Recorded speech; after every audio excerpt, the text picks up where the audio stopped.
the day the alien armada went dark above Earth.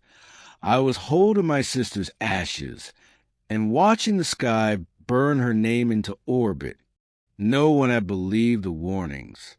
Not the diplomats. Not the scientists. Not even the generals who'd spent decades preparing for extinction-level scenarios. Because the Kepri Dominion had saved us once.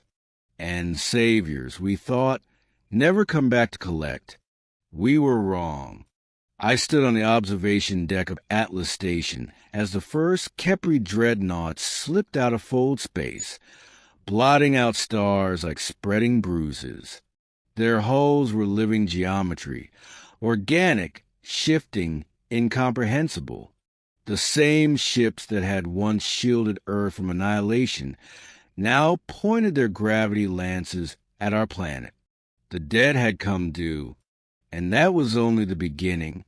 23 years earlier, Earth had been a footnote in galactic history. A loud, violent, resource-poor world orbiting a forgettable star. Then the Ark's plague arrived. A self-evolving bioweapon designed by an unknown civilization, wiping out entire systems in weeks. Humanity should have died with everyone else. Instead, the Kepri came. Cold, insectoid intelligences who calculated morality the way we calculated fuel costs. They burned the plague from our biosphere, sterilized half the planet, and saved the other half with technology we still didn't understand. 10 billion lives preserved. In exchange, they asked for nothing. That should have terrified us. My name is Elias Rourke. I was a xenolinguist back then, fresh out of the Lunar Institute, assigned to the first human, Kepri liaison team. I remember standing across from Ambassador Trell, its multifaceted eyes reflecting probabilities instead of emotions. Why help us? I asked.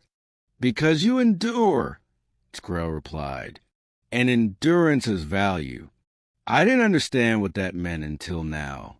As the dreadnoughts locked Earth in a kill web, an encrypted Kepri signal cut through every channel on the station. Not a threat, not a demand, a summons. I was escorted alone into the diplomatic chamber, my heart hammering so hard I thought the station's sensors would pick it up. Trell awaited me, unchanged by time. Immortal, or close enough to mock us with it. The debt must be repaid, it said. We never agreed to a price. I snapped. You did, Trell replied calmly. By surviving. What it showed me next changed everything. The Kepri had never saved us out of compassion. They had saved us because humanity came from a death world, high gravity, volatile climate, constant extinction pressure, a species forged in chaos, a weapon. The galaxy was burning. Ancient empires were falling to something far worse than the Ark's plague. The Devourer swarms, extragalactic intelligences that consumed civilizations not for resources, but to erase competition. Even the Kepri were losing. They needed soldiers who could adapt faster than extinction. They needed humans, but not as allies, as currency. The plan was simple. The Kepri would open stable fold corridors into contested systems. Humanity would deploy, fight, die, adapt, win. Every victory paid down the debt of our survival. Every loss was acceptable. I felt sick.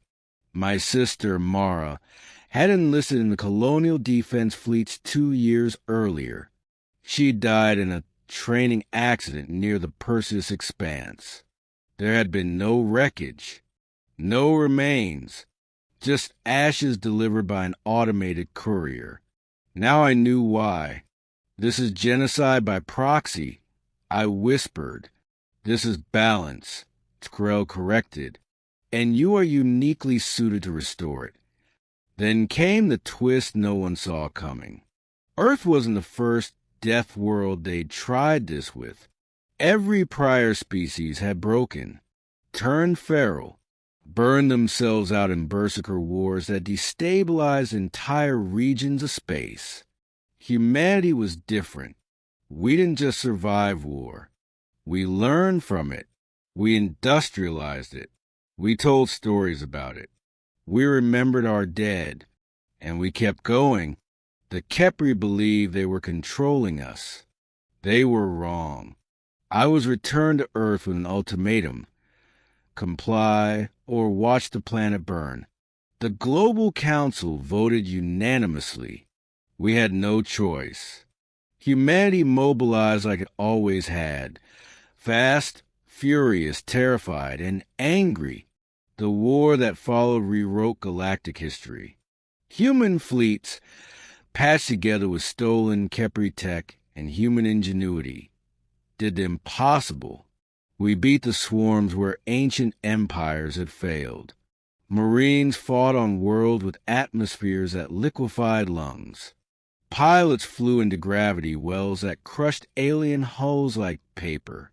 And every victory came at a cost. I watched casualty lists grow longer than novels. I listened to soldiers confess their nightmares in private messages meant for families they'd never see again. Humanity was paying the debt in blood, but we were also learning the truth. The Kepri had miscalculated one variable: human gratitude. Around the midpoint of the war, intercepted data revealed something horrifying. The Kepri weren't just using us against the swarms. They were positioning themselves to inherit the galaxy once everyone else was gone. Allies, enemies, it didn't matter. Including us. We were never meant to survive the final payment. That was the moment everything changed. Project Requital was born in silence. A human-only initiative buried beneath layers of Kepri oversight. Using captured swarm cognition cores and reverse-engineered fold tech, we built something unprecedented, a weaponized truth. We seeded every Kepri control network with a full record of their manipulations, every species they'd saved, every debt they collected, every civilization erased once it outlived its usefulness. Then we waited. When the final swarm hive fell, the galaxy exhaled in relief. The Kepri moved to enforce the last clause of our debt: disarmament and planetary sterilization. Instead, the stars turned on them. Former client species rose up. AI collectors defected. Even Kepri subminds fractured under the weight of exposed contradiction. Their logic-based morality collapsed when confronted with universal consensus. Empires crumbled in weeks. I stood once more before Trell as its fleets burned, its certainty finally cracking. "You deceived us," it said. "No," I replied. "We adapted."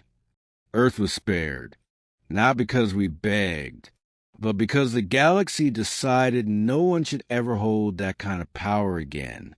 Humanity didn't conquer the stars. We balanced them. The war ended. The debt was paid.